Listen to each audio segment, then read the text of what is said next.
ಶುಕ್ರವಾರ ಶುಭವ ತರುವ ವಾರ. ಇಂದು ಶುಕ್ರವಾರ ಶುಭವ ತರುವ ವಾರ.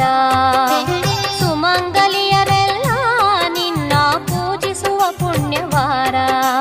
ಇಂದು ಶುಕ್ರವಾರ ಶುಭವ ತರುವ ವಾರ.